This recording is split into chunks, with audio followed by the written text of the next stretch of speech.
Hello दोस्तों, तो आज हम जानने वाले हैं पंचवर्षीय योजनाओं के बारे में। पंचवर्षीय योजनाओं को आज हम डिटेल से जानेंगे। हम जानेंगे कि कौन सी पंचवर्षीय योजना किस सन में थी, उनमें क्या क्या गोल रखे गए और ये किस किस मॉडल पे आधारित थी। सभी चीज़ें आज हम जानेंगे। तो चलिए शुरू करते हैं बिना देरी करे। सबसे पहली बात की पंचवर्षीय योजना तो शुरू की गई थी योजना आयोग द्वारा। योजना आयोग की स्थापना हुई थी 1950 में और उस समय हमारे भारत के प्रधानमंत्री थे जवाहरलाल नेहरू। तो योजना आयोग की जब स्थापना हुई तो उसके प्रथम अध्यक्ष बने प्रधानमंत्री जवाहरलाल नेहरू जी। तो इसके बाद हम जानते हैं कि जो हमने पंचवर्षीय योजनाओं की जो अवधारणा ली है, हम फॉलो कर रहे हैं कि हमारी आज़ादी के बाद हमारे जितने भी आर्थिक विकास है, हमारे शिक्षा है, गरीबी को कम करना है, इन सारे गोल्स को पूरा करने के लिए हमने पंचवर्षीय योजनाओं की हेल्प तो ली। बट हमारे देश से पहले कहीं और भी तो यूज़ की गई होगी ना। तो ये 1928 में जोसेफ स्टोलिन द्वारा सोवियत संघ में इसे पहली बार उपयोग किया गया था। वहाँ से हमने ये चीज़ें ली हैं। तो अब हम बारी बारी सभी पंचवर्षीय योजनाओं को डिटेल से जानते हैं। तो चलिए शुरू करते हैं। तो अगर हम पहली पंचवर्षीय योजना की बात करें तो पहली पंचवर्षीय योजना में हमारे प्रधानमंत्री थे जवाहरलाल नेहरू जी और इसमें इसका टाइम पीरियड था 1951 से लेकर 1956 तक का। अगर इसकी हम विशेषताओं की बात करें तो विशेषताएं ये थी कि सबसे पहले तो ये हैरड डोमर मॉडल पर आधारित थी और इस योजना के अंदर कृषि पर ज़्यादा फोकस किया गया था और बांध और सिंचाई पर भी इसमें निवेश किया गया था। तो अगर हम सेकंड पंचवर्षीय योजना की बात करें तो इसमें प्रधानमंत्री थे जवाहरलाल नेहरू जी और इसका टाइम पीरियड था 1956 से लेकर 1961 तक।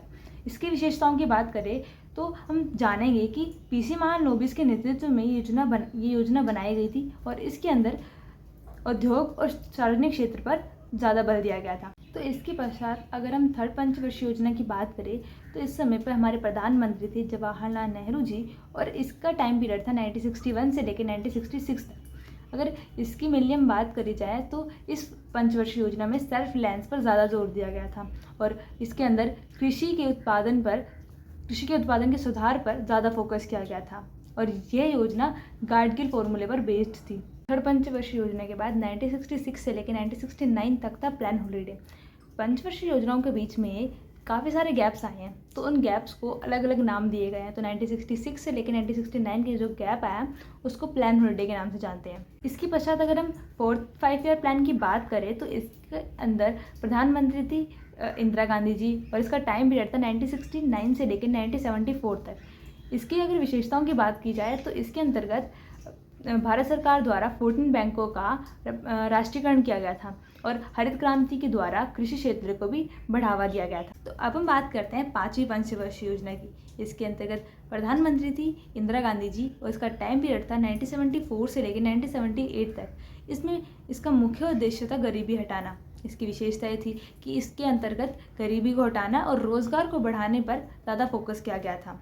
पांचवी पंचवर्षीय योजना के बाद 1978 से लेकर 1980 तक रोलिंग प्लान था। रोलिंग प्लान का मतलब होता है कि एक साल के लिए कोई भी टारगेट रखा जाता है और साल के अंत में देखा जाता है कि वो पूरा हुआ कि नहीं हुआ और फिर नेक्स्ट ईयर के लिए नया टारगेट जो है वो रखे जाते हैं। तो ये रोलिंग प्लान थे जो कि 1978 से लेकर 1980 तक चले। इसके पश्चात छठी पंचवर्षीय योजना की बात करें तो छठी पंचवर्षीय योजना के समय पर प्रधानमंत्री थी इंदिरा गांधी जी। इसका टाइम पीरियड था 1980 से 1985। पंचवर्षीय योजना के अंतर्गत गरीबी हटाओ का नारा दिया गया था और इस पंचवर्षीय योजना के अंतर्गत नाबार्ड बैंक की स्थापना की गई थी। इसके पश्चात अगर हम सातवीं पंचवर्षीय योजना की बात करें तो इस समय पर प्रधानमंत्री थे राजीव गांधी जी और इस पंचवर्षीय योजना का टाइम पीरियड था 1985 से लेकर 1990 तक। टेक्नोलॉजी की हेल्प से इंडस्ट्रियल प्रोडक्टिविटी को इम्प्रूव करने पर फोकस किया गया था। सातवीं पंचवर्षीय योजना के बाद 1990 से लेकर 1992 तक वार्षिक योजनाएं चले, यानी कि एनुअल प्लान चले। ये इसलिए चले क्योंकि देश की उस समय आर्थिक स्थिति अच्छी नहीं थी, इस वजह से उस समय पर एनुअल प्लान जो है वो चले।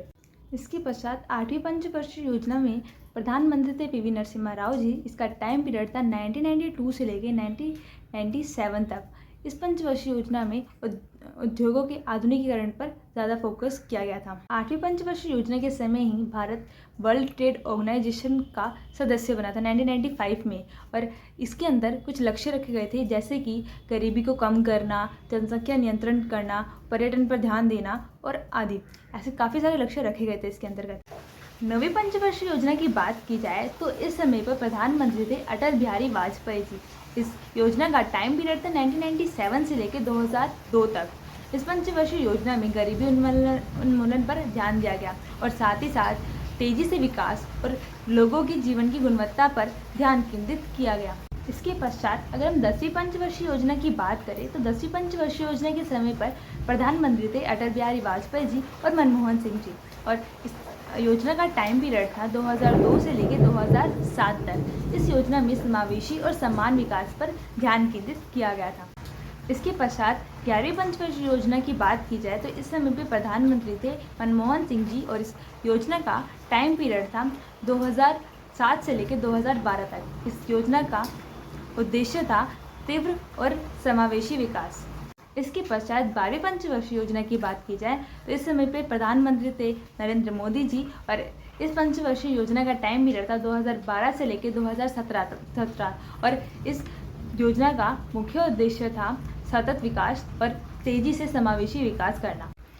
आज के लिए बस इतना ही। Thank you for watching. और अगर आपको किसी भी टॉपिक पर वीडियो चाहिए हो तो आप कमेंट करके ज़रूर बता दीजिए। और अगर आपको कोई भी नोट चाहिए हो तो आप हमारे व्हाट्सएप ग्रुप से भी जुड़ सकते हैं। आज के लिए बस इतना ही। Thank you for watching.